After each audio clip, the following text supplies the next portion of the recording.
Hello friends, this video on electromagnetic waves part 13 is brought to you by examfear.com. No more fear from exam.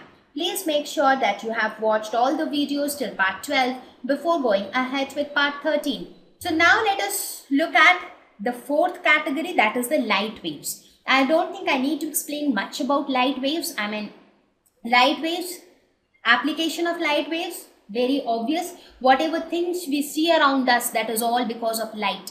The sun, the energy which we receive from the sun, that is in the form of visible light. When, as I mentioned in the previous slide, when the sun rises, we see the visible light all around us. We can see the beautiful trees, hills, lakes, our house. We see each other. We are able to see. Our visibility exists because of the light waves. Because of the presence of light, we are able to see everything around us. So what more application can an electromagnetic wave have more than this, right? So this is the most familiar form of electromagnetic wave because it falls within the visibility range of human beings. The wavelength range is 4 into 10 to the power 14 hertz to 7 into 10 to the power 14 hertz. So this is the wavelength range which our eyes can view. Right. However, there are certain living organisms whose visibility range extends even beyond visible light. They can view other radiations also. For example, if you consider the example of insects, most of the insects, they have compound eyes. That is, they can not only view visible light, they can also view ultraviolet rays. Ultraviolet rays have wavelengths even lesser than the light waves, but the insects have special feature in their eyes because of which they can detect even ultraviolet rays. Similarly, if you consider the example of snakes, they can even view, their visibility range extends up to infrared rays. They can see the infrared rays as well.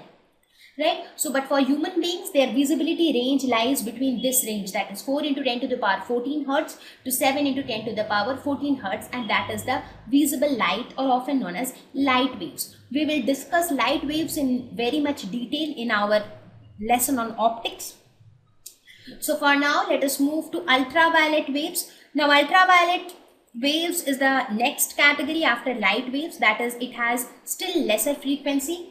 These waves are produced by some special lamps and by very hot bodies, for example sun. These ultraviolet waves, like for example in case of infrared waves, they are produced by hot bodies. Even any body which is ordinarily hot, even they can produce infrared waves. But when we talk about ultraviolet waves, they are produced by extremely hot bodies, for example the sun.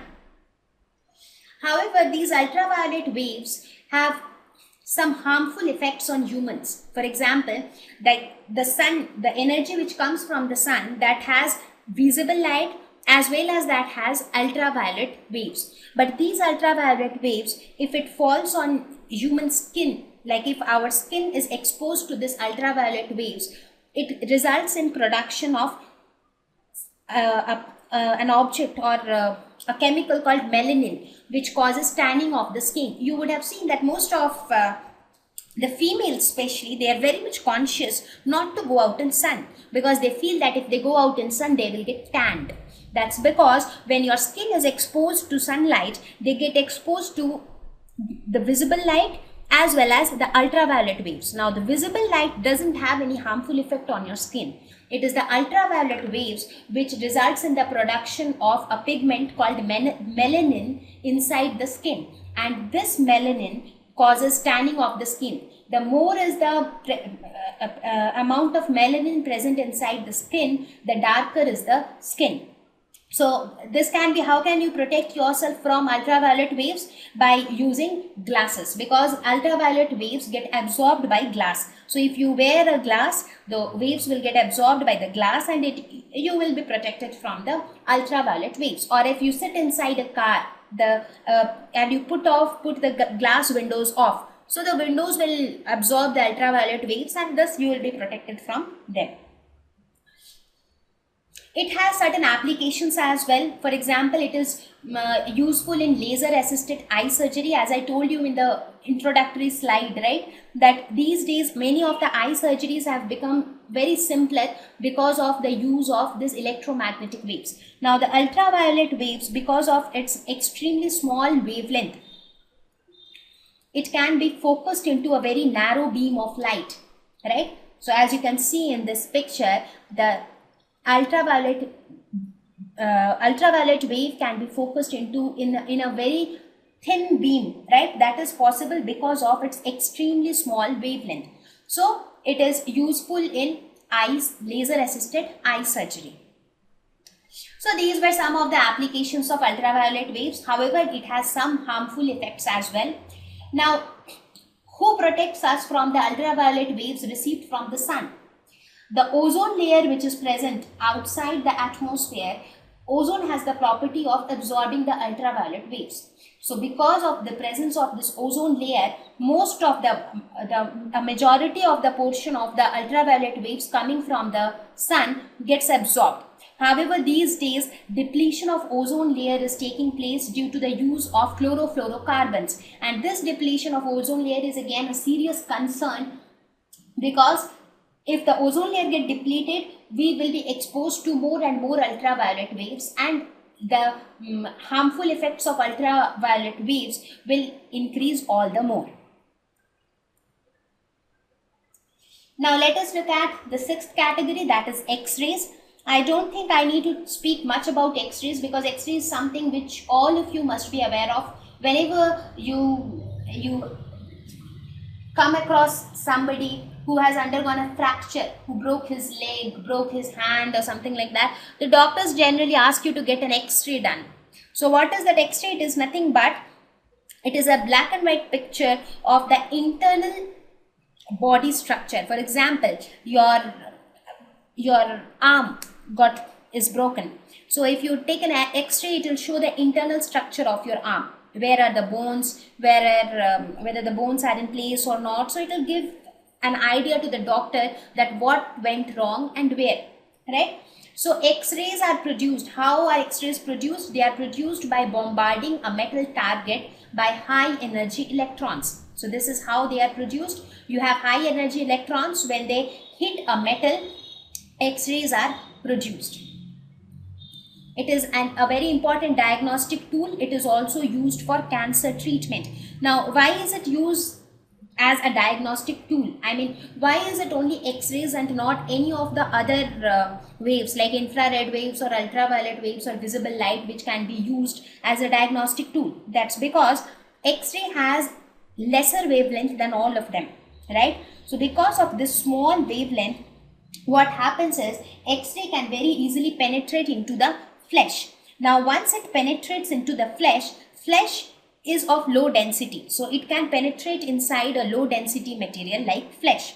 Now once it penetrates inside, it gets reflected or absorbed by the high density material, for example bone. So flesh is a low density material and bone is a high density material. So it can penetrate through the flesh, but it cannot penetrate through the bone, right?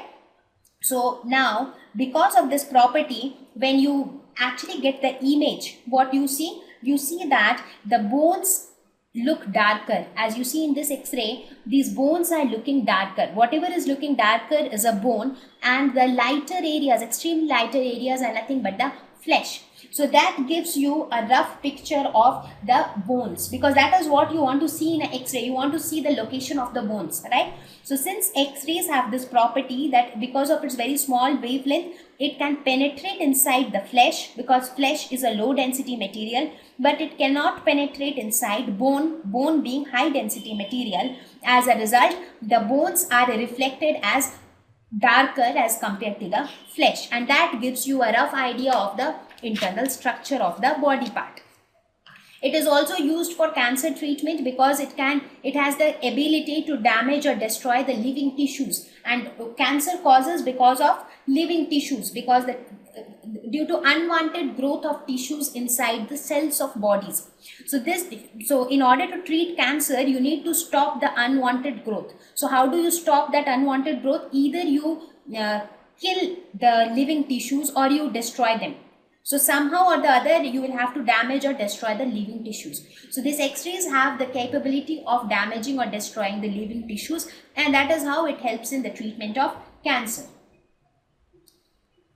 The last one is the gamma rays. Now, when you study about a phenomenon known as radioactivity, I don't think that you have come across radioactivity so far, but you will study about radioactivity in your later higher classes.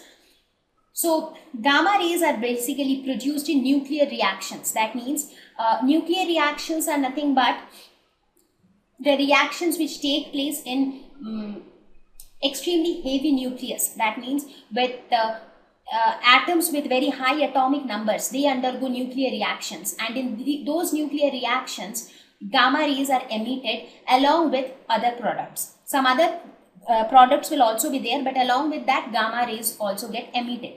Now you should not worry. I mean, you would have seen that I have not paid much attention to how each of these rays are produced, because that is not very much important at this level for you, because you will understand them more clearly only when you study radioactivity, only when you study nuclear reactions. You know those things, only then you will be able to understand how gamma rays are produced.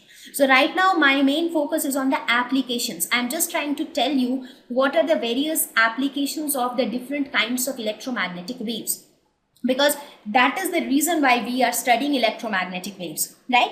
So the focus of this lesson is on what is electromagnetic waves and what are the different applications of electromagnetic waves, right? So the application of gamma rays is also, it is used in cancer treatment, because these gamma rays, also being of extremely small wavelength, they have the capability to damage or destroy living tissues and thus treat cancer.